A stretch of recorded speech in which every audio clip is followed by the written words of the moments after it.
I'm Rahi Bhattacharjee, a journalist at EcoMonk, and welcome to our Inclusion and Diversity series Further Together, conceived with the support of our equality partner, Accenture. Today, we are joined by Mumbai-based poet Arwa Qutbuddin, who is going to recite her original poems for you. Over to you, Arwa. Hello everyone, my name is Arwa Qutbuddin. I love nature, I love hugging trees, I love walking barefoot on grass. All these things nourish me. I come from the Muslim Bohra community, and I feel very fortunate to have been raised by parents who gave me a lot of love and inculcated in me the love for truth and wisdom and faith. I'm really very grateful to share these poems with all of you. Thank you for listening. An invitation. Can you see without looking? Can you seek without searching? Dare you trust and let go of the need to be certain? Can you be at peace with the chaos? Can you pause and rest a while? Let the universe do its work, take you where it will, give you what you need. Life does not have a blueprint. It just is. Although meticulously crafted, it is wild. A walk in the forest, a dance in the rain, a mix of joy and pain, and more joy. Can you open your heart and soothe the bruises that scar? Can you hold yourself gently like a mother holds her newborn child? Can you caress the tenderness of your pink innocence and let love spill out of your being and flow into this world through your fingertips and toes, fill up the oceans and seas, reach the stars? Can you do that for just a few moments? Dare you let yourself inhabit your glory? Dare you see yourself transform into the magnificence that you are? Can you let the spark of divinity catch fire, grow and rise? Can you bow and be humble? Follow the path that beckons you, walk barefoot on the trail. Can you hum your heart away to the music of silence? Enjoy the warmth of the sun without thinking about the cool night? Can you soak in the moonlight without being distracted by the beauty of dawn? Can you be present in this moment, here, now, and simply cherish and relish the wonder of creation? Can you? I think we can. I know we can. Thank you, Arwa. We are now joined by an ex-member of the Armed Forces, Major Rupinder Kaur. She is now an esteemed leadership coach and a cultural architect at Major Consulting Firm. We now welcome her to talk to us about inclusion and leadership in corporate spaces through the gender lens. First of all, thank you so much, Dr. Major Rupinder Kaur, for joining us and agreeing to speak with us. It's not every day that we get to speak to an ex-army officer. So we would like to actually begin the interview by asking you, what has been your experience of being in the Indian Army? Thank you so much, Rahi, for inviting me today. It's a great pleasure and also a humbling experience to talk to you and share my experiences of being with the Forge. If I have to sum up my experience of 5 years in Forge in one word, I will only say phenomenal. Because there are no other words which I can, use, adjectives that I can tie it up to, because there's so much and so more to be actually summing it up, in a few words. So I think I'll just say phenomenal. From the training grounds of Army Medical Center, Lucknow, to the Valley of Gurez, where I served for about 2 years. From the rigor and discipline of the uniform, to the candid laughter of comrades in crime, from the pride of serving the nation to the grim realities of the battlefield. I think every moment of my army life has been worth its salt. And given a choice, I would go back anytime. So that's the kind of experience that army leaves you with. The single biggest learning that I think got from the forces, which has served me for the last 15 years, is how to survive amidst chaos. Yeah. The best laid plans, they say in the army, will fail with the first contact with the enemy. And that is exactly what happens if you really look at the VUCA world that all of us are living in. The term, which is also has its origin in the forces, but is being used widely to describe the corporate business environment. You cannot really predict the macroeconomic changes, the geopolitical shifts of power that happen. Technology is becoming obsolete every day. In fact, every minute, if I can take the liberty to say so. You don't know who your friends are and who your enemies are.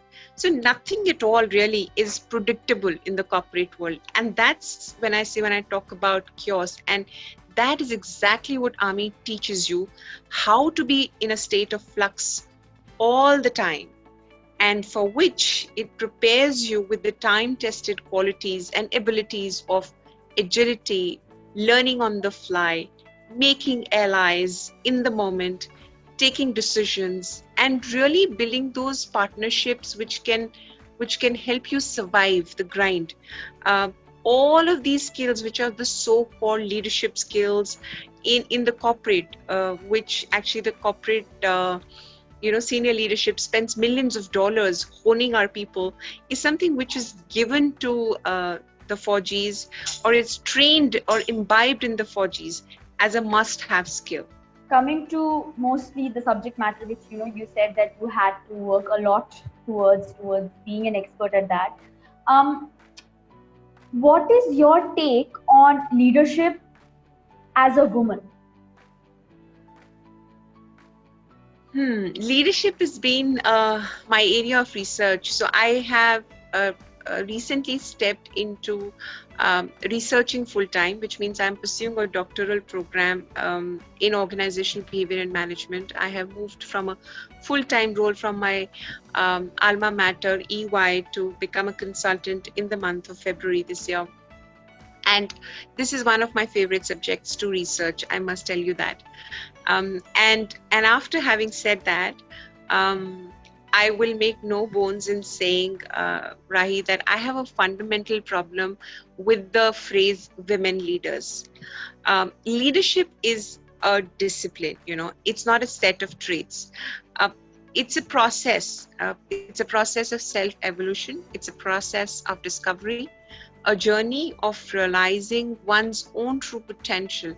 And frankly speaking, how can you bring your whole self to make a lasting change in the world? There is a definition of leadership, and there ideally should be no difference between a male or a female leader. But the reality is opposite, right? The reality doesn't say the same, to which what you are also making the same point. If in idealism I'm saying that everything is same, then how come the numbers don't speak the same? The Fortune 500 companies, only 5% of the CEOs globally are women. Only 3% in India are women CEOs. So which is what we are saying is that the decision makers and the people who have the authority and the power to make a difference, you have very minuscule representation as far as women are concerned. Now, why is that? Is there a systemic reason to it? Is there a societal bias? Is there something that is holding women back within themselves? Or is it the reality that they have additional responsibilities, whether it is, marriage, it's motherhood, it is, looking at different careers, at different frames of mind, whatever it is. So there are things which are fundamentally different for women, which may, thwart their progress to really occupying the senior leadership roles. So from a typical corporate context, and because I have worked there and helped a lot of women really rise to their potential, I can definitely suggest 3 things that women should do. The first is invest in yourself. When I say invest in yourself, I mean whether it's upskilling, getting new skills on board with the changing environment so that you remain relevant, volunteer for difficult and challenging projects so that people see you in that light or capacity of leading from the front. Try and get more certifications in your relevant area, again, just to be relevant and staying ahead of the curve.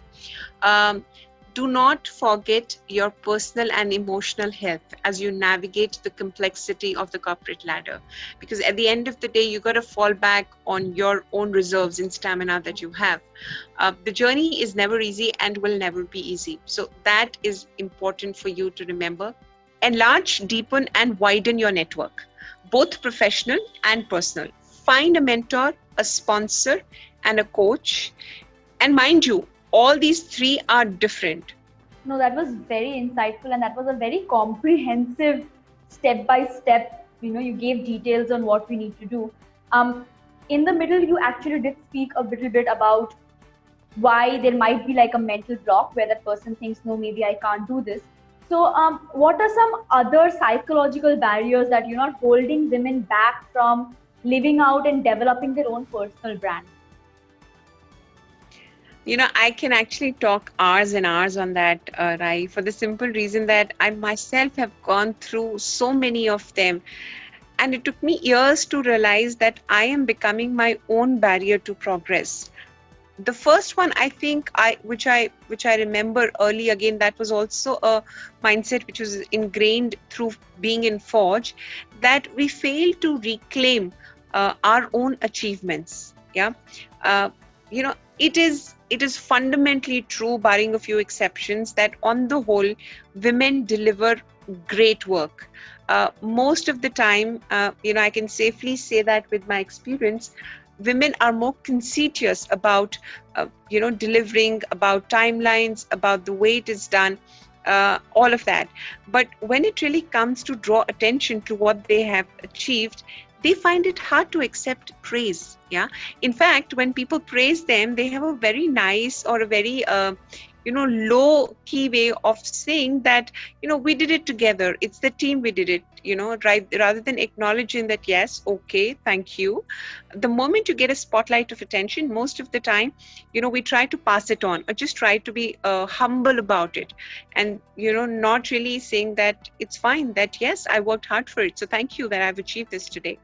So whatever the case, I think this affects women a lot when they are being looked at for senior leadership roles, because moving ahead and rising above the ladder requires bold action.